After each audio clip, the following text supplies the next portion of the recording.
इस वक्त की बड़ी खबर बिहार के छपरा से निकल करके सामने आ रही है, जहां पर एक बार फिर से शराब माफिया को दौरा दौरा कर किस तरीके से रगेदा गया है और पुलिस के द्वारा एनकाउंटर किया गया है। ये बड़ी खबर हम आपको बिहार के छपरा से बता रहे हैं, जहां पर पुलिस के द्वारा 12 दिनों के भीतर ये दूसरा एनकाउंटर जो है वो किया गया है। और इसको लेकर के हम आपको विस्तृत जानकारी भी देते हैं कि पुलिस अचानक से कैसे गुप्त सूचना के आधार पर वहां पर पहुंचती है जहां पर शराब तस्करी हो रही थी। शराब माफिया जो थे वहां पर काफी दिनों से अड्डा जमाए हुए थे और शराब की लेन देन जो है वो कर रहे थे। ऐसे में पुलिस को गुप्त सूचना मिलती है कि यहाँ पर शराब तस्करी का जो काम है वो चल रहा है और फिर पुलिस जो है इस गुप्त सूचना के आधार पर वहां पर पहुंचती है। जब पुलिस वहां पर पहुंचती है तो बदमाश पुलिस को देख करके भागने लगते हैं और ऐसे में पुलिस ने उन बदमाशों को दौड़ा दौड़ा कर खूब मारा और उसके बाद एक बदमाश का एनकाउंटर जो है वो भी किया गया है।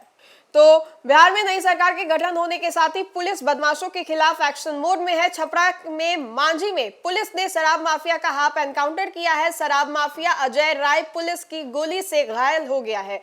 बताया जा रहा है कि वो मांझी इलाके में शराब की खेप उतरवा रहा था। सूचना मिलने पर पुलिस मौके पर पहुंचती है। उसने फायरिंग जो है वो पुलिस को देख करके शुरू कर दी। इसके बाद जवाबी कार्रवाई में पुलिस ने फायरिंग की। अजय राय जो है वो पुलिस को देख करके भागने लगा। पुलिस ने उसे दौड़ा दौड़ा कर गोली मारी। अजय राय के पैर में गोली लगी, उसको इलाज के लिए अस्पताल लाया गया है। दुर्गा घाट में ये मुठभेड़ जो है वो हुई है। पुलिस की फायरिंग की आवाज सुनकर एक तस्कर जो है सुकेश कुमार वो सरेंडर कर दिया। मुठभेड़ में देर रात 1 बजे इस पूरी घटना को अंजाम दिया गया है। सम्राट चौधरी के गृह मंत्री बनते ही किस तरीके से 12 दिन में ये तीसरा एनकाउंटर जो है वो हुआ है। अपने स्क्रीन पर ये कुछ तस्वीरें हम आपको दिखा रहे हैं जहां पर स्ट्रेचर पर उन बदमाशों को ले जाया जा रहा है। पुलिस खुद इस स्ट्रेचर के माध्यम से बदमाश को जो है अस्पताल में ले जाती हुई दिखाई दे रही है। दूसरी तस्वीर अगर आप हमारे स्क्रीन पर देखें तो पुलिस जो है आधी रात को, ये रात 1 से 1:30 के बीच की तस्वीरें हैं,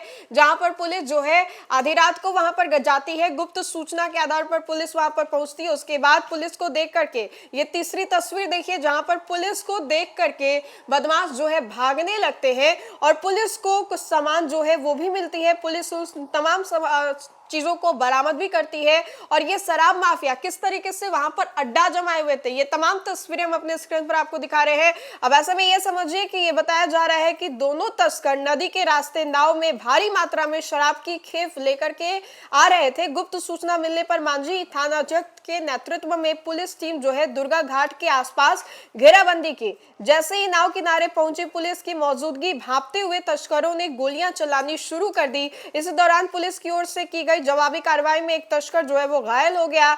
घायल तस्कर को तुरंत छपरा सदर अस्पताल लाया गया है जहां उसका इलाज चल रहा है। पुलिस ने मौके से 2 देसी कट्टा, 4 जिंदा कारतूस और 2 फायरिंग के खोखे जो है वो भी बरामद किए। घटना के बाद पुलिस द्वारा गिरफ्तार दोनों तस्करों के लिए बिहार और उत्तर प्रदेश के शराब तस्करी गिरोह से संभावित संबंध जो है उसकी जांच भी की जा रही है। पुलिस यह पता लगाने में जुटी हुई है कि शराब की यह खेप किस गिरोह से जुड़ी थी और इसे कहां पहुंचाना जाना था। मांझी थाना क्षेत्र में हाल ही दिनों में शराब तस्करी से जुड़े मामले में तेजी जो है वो आई है, जिसके बाद पुलिस लगातार अभियान चला रही है। देर रात यह मुठभेड़ इसी कार्रवाई का हिस्सा बताई जा रही है। 7 नवंबर को भी छपरा के जिले में ही जिस तरीके से शिकारी राय का एनकाउंटर हुआ और अब इसके बाद देखिए कि 12 दिनों के भीतर में ये तीसरा एनकाउंटर हुआ और किस तरीके से शराब तस्करी जो है वो अपनी हरकतों से बाज नहीं आ रहे हैं। अब ऐसे में ये समझिए कि किस तरीके से सम्राट चौधरी जब से गृह मंत्री बने तब से उन्होंने अपराधियों को खुली चेतावनी दे दी है और उन्होंने साफ तौर पे कहा है कि बिहार में अपराधियों के लिए कोई जगह नहीं है, उनको बिहार छोड़ करके बाहर जाना ही पड़ेगा। लेकिन बदमाश हो